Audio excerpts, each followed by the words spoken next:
ар ойлонуп сүйүндү, бери карап күйүндү. Макул болуп баатыры Айканга нике кыйылды. Нике тою башталып, бүт баатырлар жыйылды.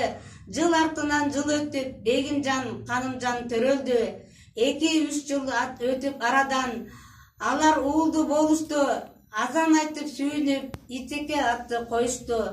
Казак менен кыргыздын токтободу урушу, жайыл колго түштү деп чабармандар угузду. Элинин бербей колуна баштарын кесип салыптыр. Жалгыз гана Итеке ошол тирүү калыптыр.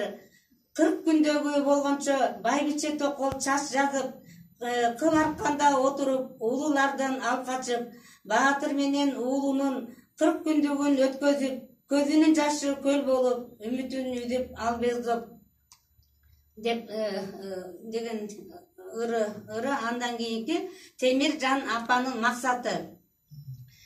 Жесир болуп отурбай, элимдин камын ойлоюн, жайылдан калган күйүттү, кара кийимим чечейин, жоо бетине кирейин, өлгөндөрдүн кайгысы чачтарымдын түбүндө, кыл аркандай жыйылды, жесир калдык биз байкуш, жетим калды Итекем, эми жого аттанам, максатымды аткарам, ойлонтот катуу Темиржан, элим эми сен үчүн өлбөгөн жерде каламын, кыргыздар менен ойнобо, аялдан чыккан көп баатыр, өсөм өлүп калармын, намызданып Темиржан, Абылай менен чабышам, эн чөлдө мен өсөм, арстаны менен бир жатам, айланайынын жараткан, кичине арстан, чоң арстан, сары өзөн чүй жеримде элим калар мөгдүрөп, эл ичинде арстаным, Итекемди жөнөтөм, кор кылбай чүйүн багып ал, тосчу бетиң өбөйүн, түрү бойдон, түрү болсоң өзүңдү, чүй жериңден көрөрмүн,